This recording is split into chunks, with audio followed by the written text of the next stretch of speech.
Tutandikidde wano ku mboozi ya Paul Job Kafeero emboozi eregerere ddala. Abajjukira omukulu Angel Sekandi yali mukyala we yavaayo n'ategeeza nti kyembadde mutamanyi nti omukulu Angel Sekandi yawandiika oluyimba lwe bayita Walumbezaaya. Bino nno yabireeta mu mbeera eyogamba nti Angel Sekandi tebamusiimye nti akoze emirimu mingi nnyo mu ndongo y'akadongo kamu netasiimiddwa. Kati omukyalo ono bwe yavaayo n'ayogera bw'ati. N'ekintu kya Walumbezaaya akikoze bw'ati. Ndowooza yakoowa kuvuma kuba amaanyi gonna g'ataddemu omuntu adda ku mikutu n'amuvuluga nga bw'alaba. Naye njakyogerako akatono, Angel Sekandi yawandiika Walumbezaaya nga muvubuka oba mwana omuntu wavubukirawo wakyusiza eddoboozi nga muto n'awandiika oluyimba lwe bayita Walumbezaaya. Omugenzi John Mabirizi n'aluyimba teyalufulumya. Prince Paul Job Kafeero n'aluyimba n'alufulumya. Naye nga nnyiniro tebamugambye baabitwalawo bya kisaazi. Kati oluyimba olwo ne lutunda nnyo. Angel Sekandi kyavaawo ayimba oluyimba ebigwo mu bayimbi. N'ateekamu layini egamba nti yanzibako ekivulu jangu olabe. Abawuliriza ne bamutenda bwasuza omutwe. Ne ndowooza okudda mu bikamulonga temujja kuva muka. Yalowooza okola oba naye nti akoleyo Walumbezaaya paati tuba mutegere nti nga tekijja kukola. Ate Kafeero yali musajja mwetowaaze nnyo n'amwetondera era ne bakkaanya atandike ng'okumuwa ennyimba mu bulambalamba. Era ababimanyi naye mulaba Bajjo bwe yakyogerako buli omu yavaayo n'avuma nga bw'alaba.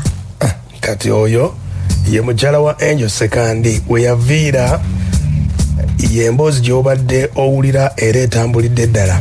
Bw'oba ogoberedde akadde kano ku bantu abawuliriza music akadde kano ku online okusinziira ku Spotify nga weesobodde okuba ate ng'efulumya omwezi guno 226 be bamu ku bantu abawuliriza endongo y'omukulu Paul Job Kafeero. Paul Job Kafeero agenda kuweza emyaka 19 okuva lwe yafa.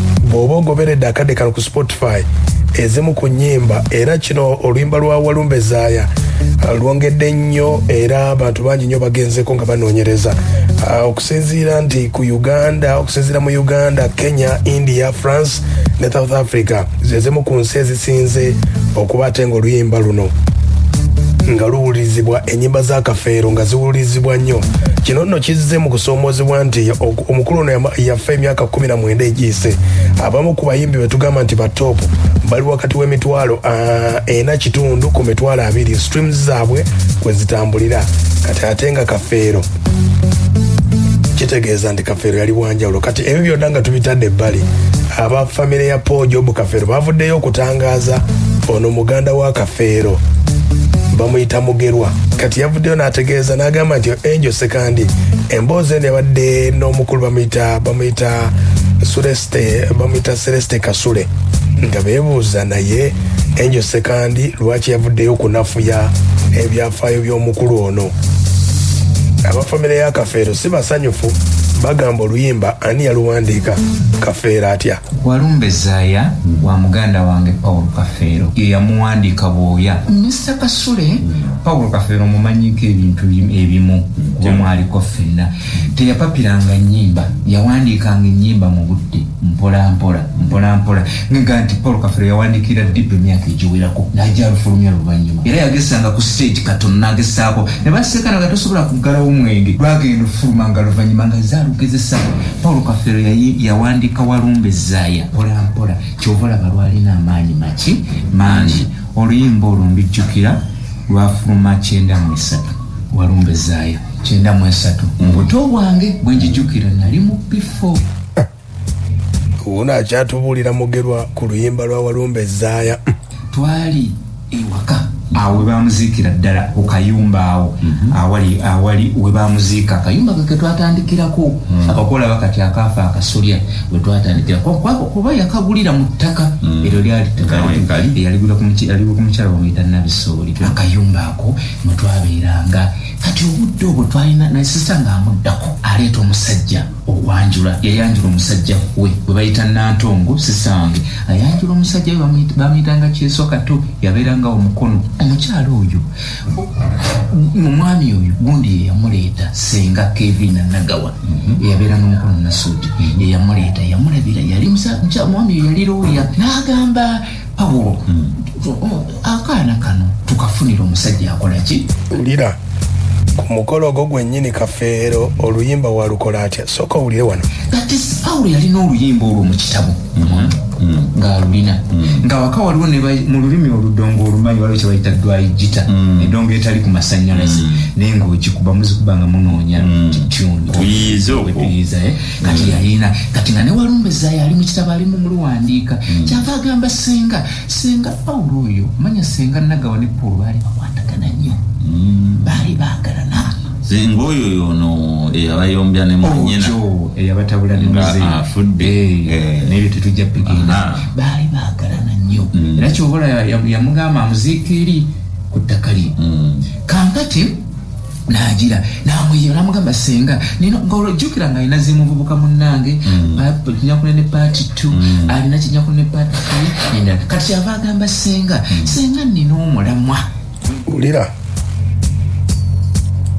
mwegezi kakati senga ne baseka nnyo najja ayimba zino paati zonna endala n'akalala akasisa senga lya n'obukazi obutanaaba maaso kati senga mbijjukira ebintu ebyo ali muto senga namugamba ndiwadde omukisa tomanya bisobola okukola kakati awo ogwo mwaka gwali 92 ng'oluyimba ali mu luwandiika 92 jukira lufuluma 93 kankati wemba lufuluma ne lutambula lwatambula oluyimba lwanyimirwa abantu ulira gyenvudde oluyimba lwebayita Walumbezaayo ate ffe tunawakkanira ono muganda wa Kafeero takyadda kwewozaako anti kyekinuma yafa kyobola bamvuddeyo takyadda kwewozaako yakola ki yafa naye tosobola kutyoboola muntu n'omutuusa ku ekyo kyembadde ngamba mbadde nsaba ekirala nze Kasule nembuuza gwe wawandiikanga kituufu gwe wawandiikanga wogamba si kunze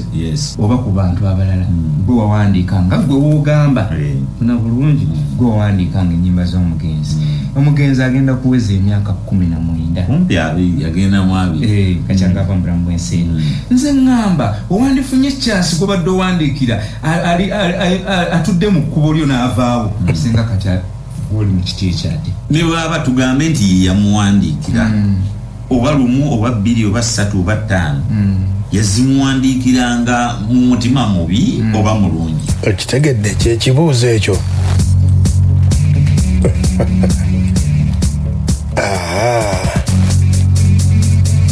bannanga oluyimba lwa Walumbezaayo kati kisinza n'oluluma abantu ng'omukyala ataaliwo na budde obwo awe mukyala wa luvannyuma zimulabye na luvannyuma yakulembedde n'okuba nti akola ki awo ensonga ezo era azirungamya mu bantu ofuna bulungi azirungamya muki mu bantu naye nze mbadde nteesa bwe nti kati kigendererwa kitonnateesa simanyi kigendererwa ky'abantu kutwala bwannannyini kwonoona na kutyoboola kubanga kutwala bwannannyini ndi copyright ejje sente baziweye abantu baba n'ebigendererwa byabwe omuntu ayinza okugera nga n'ekigendererwa kye kutyoboola okitegedde yensonga eyo sekandi yagamba bw'ati ku nnyimba z'awandiika nkyawandiikira abantu naye ekyo nenge gyenkirabamu etya nti abantu asinga tebaga kumanya nti wabuwandiikire naye nange nesibanenya kubanga bwabanga ne Katonda yatonda abantu omuntu afissa obudde n'avunnamira omutula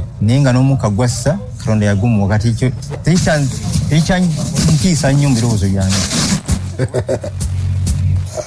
enjo sekandi n'ayongerako mbu tayagala na kumumanyiira kyamaanyi nnyo era nze nsanyukira nnyo omuntu asigala nsanyukira abantu babiri oyo ayagala kyenkola n'omuntu ampita n'ankuba kananga sekandi mu kyoli yongeramu kano oyo mba mwagala nnyo wabula tesaaga nnyo omuntu amumanyirira mu bantu tukyawukanyiza obuna nga sekandi omanyi nti enda ku kyoli kati zaako kino ABC yensonga eyo wulira wanaate kankati nze ekinnuma sisobola kugamba nti bakola bonna baaliko bonna nga bakola bonna naye ekinnuma kujjayo ku kintu kyemmanyi ku kinnuma n'ojjayo ekintu kyemmanyi ng'oluyimba olwo ndumanyi nnyo engeri gye yaluwandiikangamu ngijjukira ekyo tekinnuma ne bwaba ye yalumuwa olaba firimu bweggwa bateekawo amannya ago amangi ennyo agayitawo nga gatambula amannya ago babeera bagateekako nti nno ono ye